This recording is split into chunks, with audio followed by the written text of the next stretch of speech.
High যা ঝোঁকের মাথায় বলে ফেললাম, না বলাই উচিত ছিল। বলে বলে যখন ফেলেছি, আমি ইচ্ছা করে বলি একটা দুটো বানান ভুল করে দিবি, ছবি তুলবে, এই আইএসএফ পার্টি অশিক্ষিত, কিচ্ছু জানে না। আমার তো প্রচার হয়ে যাবে বইটা দিয়ে। ফেতনা লাগাবে না, আমাদের ভুল পেয়েছে মানে ফেতনা লাগাবে না। আমি ফেতনা পছন্দ করি না। গতকালকে মিডিয়া আমাকে ধরে কি বলছে, ওই একটা নেতার নাম বলে বলছে উনি বলেছেন আপনি যেখানে দাঁড়াবেন সেখানে হারাবো। ওই কথা কি বলেছে? উনি ভাঙড়ের কথা বলেছে, কিন্তু আমাকে উত্তেজিত করার জন্য বুঝিয়ে দিচ্ছি। আচ্ছা, আমার যে ব্যাকগ্রাউন্ড ফুরফুরা শরীফ থেকে, তো আমার সমবয়সী কারা, আমরা সব একসাথে পড়াশোনা করেছি, প্রায় 7-8 ভাই আমরা। সানাউল্লাহ ভাই, আব্দুল কাদের ভাই, জুনায়েদ ভাই, সওবান ভাই, মুজাহিদ ভাই, মুশফিকিন ভাই, আমি একসাথে, কিন্তু আমরা একসাথে পড়াশোনা করেছি। তারা এখন দেখেছেন তো বড় বড় সেলসেল, এক একজন হাতিয়ার, তো ভাই অস্বীকার কেউ করতে পারবে? তাদের সাথে তারা ভালো শিক্ষিত, তারা যথেষ্ট মেরিটোরিয়াস। তবে আপনাদের নওশাদ ছোট ভাইও কিন্তু খুব একটা পড়াশোনাতে কমতি নয়, ঠিক আছে? তাই তারা দেখুন আজকে জলসা করছে, সমাজ মানে ধর্মীয় বার্তা, সামাজিক বার্তা দিচ্ছে। আমি আপনাদের বলছি লসে রান কেন বলছি, আর আমার স্ট্যামিনা কত আছে আপনাদেরকে নতুন করে পরীক্ষা দিতে হবে। গত লোকসভা নির্বাচনে আমি 117টা শুধু জনসভা করেছি, ছোট বড় মিলিয়ে। ভাবতে পেরেছেন? 117টা। এই আজকে আমি 4টে প্রোগ্রাম করব, দেগঙ্গাতে 3টে আর একটা রাজারহাট নিউ টাউনে। বুঝতে পেরেছেন? আমি যদি আজকে এখানে এসে জলসা করতাম, আপনারাই বলুন যত কম হলেই আপনি আমাকে কত দিতেন নজরে না? আপনারাই বলুন, অত বড় আমি নয়। আমি বলছি তো, আমি ধরছি, আমি 10,000 ধরছি। আমি ওনাদের সানাউল্লাহ ভাই, আব্দুল কাদের ভাই, জুনায়েদ ভাইদের মতো তো ভালো বক্তা হতে পারবো না। জুনায়েদ ভাই, সানাউল্লাহ ভাই যা বক্তা, আমি সেই লেভেলে যেতে পারবো না। আমি ধরছি 10,000। তাহলে 4টে করলে কি হতো? তাহলে পার ডে আমার লস কত হচ্ছে? পার ডে লস আপনারাই বলুন। 40,000 আপনারাই বলুন পার ডে আমার লস হচ্ছে। আমার স্বার্থটা কি? স্বার্থটা কি প্রশ্ন করতে পারেন তো? স্বার্থ ছাড়া আপনি এরকম লস করছেন, নিশ্চিত তাহলে কেউ মাল দিচ্ছে, হতে পারে তো? স্বার্থ ছাড়া কোনো মানুষ চলে না, কিন্তু নিঃস্বার্থে কোনো মানুষ চলে না, এটা মাথায় রাখবেন। আমারও স্বার্থ আছে। আমার স্বার্থটা ওটাই, আমার পূর্বপুরুষের আত্মত্যাগ, আত্মবলিদানকে রেকগনাইজ করা আমার স্বার্থ। আমার পূর্বপুরুষকে, আপনার আমার পূর্বপুরুষকে, ফুরফুরার পীর আবু বকর সিদ্দিক রহমতুল্লাহ আলাইহি সমাজের জন্য, ধর্মের জন্য, রাষ্ট্রের জন্য যে ত্যাগ স্বীকার করেছে, সেটাকে আমি সম্মান দেওয়ার জন্যই আজকে রাস্তায় আছে, নিঃস্বার্থে। এই নিঃস্বার্থে। স্বার্থটা কি? আমার পূর্বপুরুষের অবদানটাকে মানুষের কাছে তুলে রাখতে হবে। আমার পূর্বপুরুষকে, আপনার পূর্বপুরুষকে, বেগম হজরত মহলটা কে, প্রীতিলতা ওয়াদ্দেদারটা কে, বিনয় বাদল দীনেশটা কে, মাস্টারদা সূর্য সেনটা কে, গান্ধীজিটা কে, নেতাজি কে, ভগৎ সিং কে, আশফাকুল্লাহ কে, ক্ষুদিরাম কে, বিরসা মুন্ডা কে? আপনারা আমারই তো পূর্বপুরুষ। তারা কেউ 25 বছরের গণ্ডি পার হয়নি, কেউ 30 বছরের গণ্ডি পার হয়নি, কেউ 20 বছরের গণ্ডি পার হয়নি। 22 বছরের একটা মেয়ে মহিলা দেশের জন্য যদি জীবন দিতে পারে নিঃস্বার্থে, দেশকে ভালোবেসে ব্রিটিশ মুক্ত করার জন্য যদি জীবন দিতে পারে নওশাদ সিদ্দিকী, তাহলে এই 30 বছর 31 বছরের ছেলেটা সেই দেশের জন্য যে আইন আছে, সেই আইনটা সঠিক পথে চালানোর জন্য কেন মানুষের জন্য কাজ করতে পারবে না? স্বার্থ তো আমার এটা। আমার ফুরফুরা পীর আবু বকর সিদ্দিক রহমতুল্লাহ আলাইহি স্বাধীনতা সংগ্রামী ছিলেন, তার উদ্দেশ্যটাকে আমি এগিয়ে নিয়ে যাচ্ছি। এটাই আমার স্বার্থ। আমার স্বার্থটা কি বলে দিই আপনাদের, এটাই স্বার্থ। আপনাকে ট্রিটমেন্টের জন্য কলকাতায় যেতে লাগবে না, আপনার এলাকায় হসপিটাল তৈরি হোক, এটাই আমার স্বার্থ। আপনার যে বাচ্চারা, যে শিশু আছে তো প্রত্যেকের বাড়িতে, ভাই এই কেন ওখানে তুলাতুলি করছো বলো তো? ওখানে থাক, আর তুলাতুলি করতে হবে না।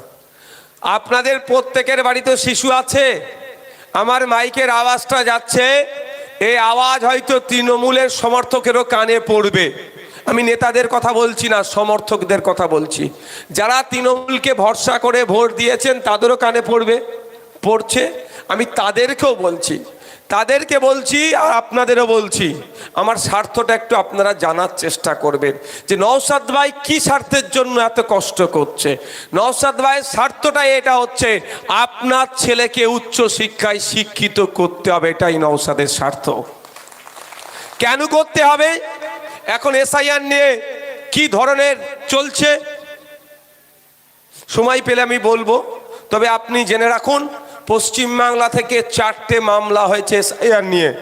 4টে মামলার মধ্যে আপনাদের প্রিয় নওশাদ ভাইয়েরও কিন্তু নাম আছে, এটা মাথায় রেখে দেবে না, যে সময় পাই বলবো। কেন আমি উচ্চশিক্ষায় শিক্ষিত করতে চাইছি আপনারা বলুন। যখন এসআইআর এর ফর্ম ফিল আপ হচ্ছিল, গণনা ফর্মটা যখন ফিল আপ হচ্ছিল, আপনারা কতটা চিন্তার মধ্যে ছিলেন? কেন চিন্তার মধ্যে ছিলেন? দুটো দিক, এক 2002 ভোটার লিস্টের বাপের নাম, মায়ের নাম, দাদুর নাম, দাদির নাম কিভাবে খুঁজে পাবো, দ্বিতীয়ত ফর্মটা নির্ভুল ফিল আপ করতে হবে, তাই তো ভাই?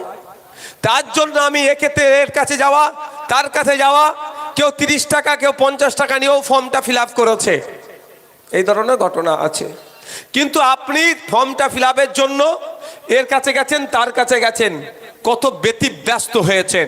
আজকে বলুন, আপনি যদি আপনার ছেলেটাকে উচ্চ শিক্ষায় শিক্ষিত করতেন, তাহলে আপনাকে কারো বাড়িতে যেতে হতো না, আপনার বাড়িতে অন্য লোক ফর্মটা ফিল আপ করতে আসতো। এই জন্যই আমি আপনার ছেলেটাকে শিক্ষিত করতে চাইছি, এটাই আমার স্বার্থ। আপনার ছেলেকে শিক্ষিত করলেই আমার ছেলেও সুরক্ষিত থাকবে। আমি আমাকে দিয়ে উদাহরণ দিচ্ছি, আমার ছেলেকে ডক্টর বানিয়েছি, আপনার ছেলেটা প্রপার এডুকেশন পায়নি, সমাজের সাথে কম্পিটিশনে যেতে পারছে না। আমার ছেলেরা যখন ডক্টরি করে বাড়িতে ফিরবে, আমার ছেলের গলায় ছুরিটা কিন্তু ধরবে, যা আছে দে, তাই? তাহলে আমার ছেলেকে ডক্টরি করে, আমার ছেলেকে যদি আমি নিরাপদে রাখতে চাই, আপনার ছেলেকে অন্তত ডক্টর না তৈরি করতে বলো, ইঞ্জিনিয়ার তৈরি করার রাস্তাটা আমাকে দেখাতে হবে। আমার স্বার্থটা এখানে। আপনারা হেভি অংশের মানুষ ফুরফুরা শরীফ পীর সাহেবদেরকে মানেন, দাদা হুজুর পীর রহমতুল্লাহ আলাইহির আদর্শতে আপনারা আদর্শিত, আহলে সুন্নাতুল জামায়াতের মতদর্শের মানুষ বা বিভিন্ন ধর্মের বর্ণের মানুষ আছেন। তাহলে আপনার আমার পীর মোর্শেদের একটা উদ্দেশ্য ছিল, কেন? সমাজকে এগিয়ে নিয়ে যাওয়ার জন্য তো স্কুল শিক্ষা প্রতিষ্ঠান কেন তৈরি করেছিল? তা আমার উদ্দেশ্য হচ্ছে এখানে। আমরা কেন রাজনীতিতে আসলাম? এনজিও করে আপনার স্কুলের টিচারটাকে আমি ভর্তি করতে পারবো, ফাঁকা জায়গা ভর্তি করতে পারবো না। এনজিও করে এই যে দিকে দিকে পিজি হসপিটাল তৈরি করার স্বপ্ন দেখছি, এটা সম্ভব হয়ে উঠবে না, প্রচুর দিন টাইম লাগবে, ও আমাদের দ্বারা এভাবে হয় না। তাহলে আমাকে কি করতে হবে? শুধু এনজয় করলে হবে না, তার জন্য চাই সরকারি ক্ষমতা, রাজ ক্ষমতা। আমি আপনাদের উদাহরণ দিচ্ছি, বুঝতে পারবেন। 2024-25 অর্থবর্ষ পর্যন্ত পশ্চিমবঙ্গ বিধানসভার মধ্যে সরকারের দেওয়া তথ্য অনুযায়ী 11,000 কোটি টাকার ওপরে স্বাস্থ্যসাথী কার্ডের জন্য খরচ হয়েছে। ইটস মিন যে আপনারা স্বাস্থ্যসাথী কার্ডের 11,000 কোটি টাকার পরিষেবা নিয়েছেন, সরকার সেটাকে পে করেছে। আপনাদের মনে হয় এই 11,000 কোটি টাকা সত্যিকারের অর্থে আপনারা স্বাস্থ্য পরিষেবা পেয়েছেন? এ ঘাট ও ঘাট করতে করতে কোন ঘাটে গেছে বুঝতে পেরেছেন? 25-75 কাটমানি এর মধ্যে ঢুকেছে। এবার আপনাদের বলছি, যা স্বাস্থ্য পরিষেবা নিয়েছেন, হয়তো কিছু মানুষ সুস্থ হয়েছে, আউটকামটা কতটা পাচ্ছেন? 11,000 কোটি টাকা তো ইনভেস্ট হয়ে গেল, ওর থেকে 1 টাকাও আউটকাম আর নতুন করে পাবেন? আপনারা এখান থেকে কাছেই কল্যাণী, কাছাকাছি তো, কল্যাণী এমস তৈরি করতে ক টাকা খরচ জানেন? তখন মানে 750 না 800 কোটি টাকার প্রজেক্ট ছিল, এখন ধরছি আমি 1000 কোটি টাকার প্রজেক্ট। তাহলে ওই 11,000 কোটি টাকার দিয়ে যদি 11টা এমস তৈরি করতো, 11টা জেলার মানুষ যুগ যুগ ধরে স্বাস্থ্য পরিষেবা পেত। আমি এমনি বলে দিচ্ছি না যে আমি তৈরি করে দেবো 5 বছরে 5টা, মাত্র 5,000 কোটি টাকা খরচ হবে 5 বছরে, মাত্র 5,000 কোটি টাকা খরচ হবে 5টা পিজি তৈরি করতে, আরজি কর, চিত্তরঞ্জন তৈরি করতে। আমি আপনাদের কেন বলছি এগুলো সম্ভব। এই বছরে 2025-26 অর্থবর্ষে পশ্চিমবাংলায় 10.5 কোটি মানুষের স্বাস্থ্য পরিষেবা সঠিকভাবে প্রদান করার জন্য 25,000 কোটি টাকার বাজেট। কিন্তু দুর্ভাগ্য, আপনারা এই মাগার আগে মাস্টার সাহেব বলে গেলেন কি কার্তিক কোন জায়গার ওটা, কার্তিকপুরের 15 বিঘা জায়গার ওপর হসপিটাল আছে, সেখানে মানুষের পরিষেবার উপযুক্ত নয়। কিন্তু আপনাকে পরিষেবা দেওয়ার জন্য 25,000 কোটি টাকা বরাদ্দ হয়েছে। ভাবতে পেরেছেন? 25,000 কোটি টাকা যদি 10 টাকার নোট করে দেগঙ্গা বিধানসভার মানুষকে গুনতে দেওয়া হয়, কত বছর লাগবে বুঝতে পারছেন? মেশিন ছাড়া, বলে মেশিন দেবো না, হাতে গোন, কত বছর লাগবে বুঝতে পেরেছেন?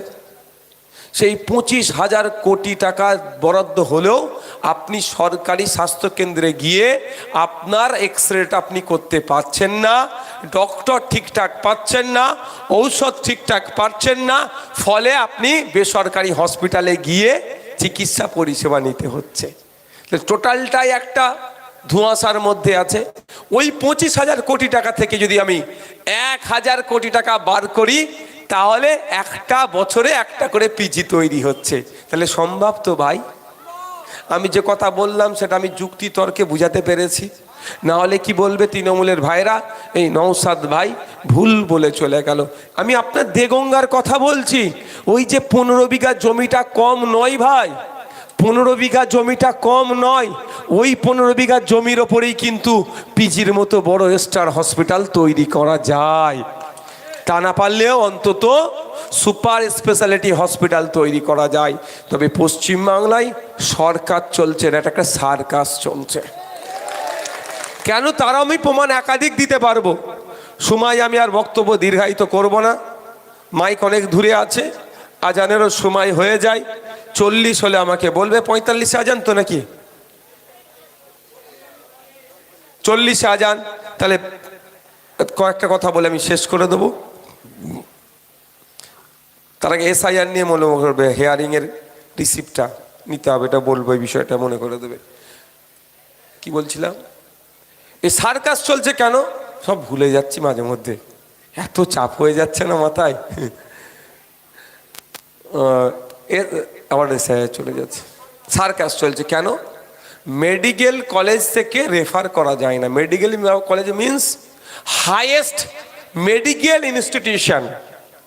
আপনার বুথ লেভেলে একটা হয় না স্বাস্থ্যকেন্দ্র, এটা সব থেকে ছোট স্বাস্থ্যকেন্দ্র, আর সব থেকে বড় স্বাস্থ্যকেন্দ্রের নাম কি? Medical college. ওখানে রিসার্চ হয়, ওর ওপরে আর হয় না। কিন্তু বারাসাত মেডিকেল কলেজ তো, তাহলে বারাসাত মেডিকেল কলেজ থেকে আবার রেফার করে কলকাতা।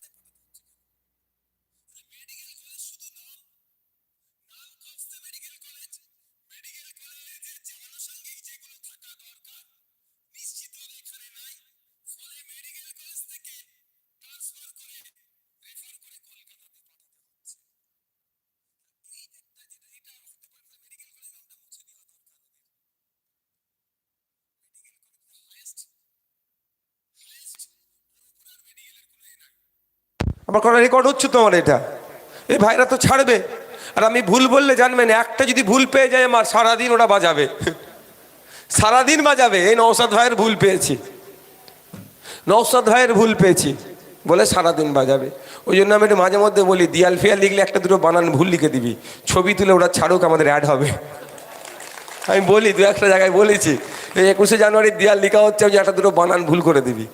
কেন বলুন তো? আমাদের ভুল পাই না, এটি শুনে নিলে আর মনে ছাড়বে না। ওরা ভুল পেয়েছে মানে সারাদিন ফাটাবে। বিজেপি 77টা MLA, কোনো কথা নেই। একটা সংযুক্ত মোর্চা তথা ISF এর MLA পাগল হয়ে যাচ্ছে, বুঝতে পারছেন? মানে এক MLA 293 এর উপরে ভারী পড়ছে। আগামী দিনে একাধিক MLA তৈরি করতে হবে। দেগঙ্গা থেকে MLA তৈরি হবে, ভাঙড় থেকে হবে, ক্যানিং থেকে হবে, পাঁশকুড়া থেকে হবে, দার্জিলিং থেকে হবে, মুর্শিদাবাদ থেকে হবে, মালদাতে হবে, ঝাড়গ্রামে হবে, বাঁকুড়াতে হবে, পুরুলিয়াতে হবে। রাজ্যের বিভিন্ন প্রান্ত থেকে মানুষ প্রস্তুতি নিচ্ছে ভাঙড়ের বিধায়কের সাথে তাদের বিধায়ককে যুক্ত করে বিধানসভার মধ্যে মানুষের অধিকারের জন্য লড়াই করবে। আপনারা প্রস্তুত আছেন তো নাকি? ওয়াকফ নিয়ে আজকে মাস্টার সাহেব বলেছেন, আমি শুধু দুটো কথা বলবো ওয়াকফ নিয়ে। ISFকে ডিস্টার্ব যারা করছে কদমগাছি অঞ্চলে, কদমগাছি অঞ্চলে ISFকে নিয়ে যারা বড় বড় কথা বলছে, তাদেরকে আমি এতটুকু বলতে চাই, আপনারা বলছেন বলুন আইএসএফকে নিয়ে বড় বড় কথা, তবে এতটুকু মাথায় রাখবেন, আপনার আব্বার কবর, আম্মার কবর, দাদুর কবর, দাদির কবর, নানার কবর, নানির কবর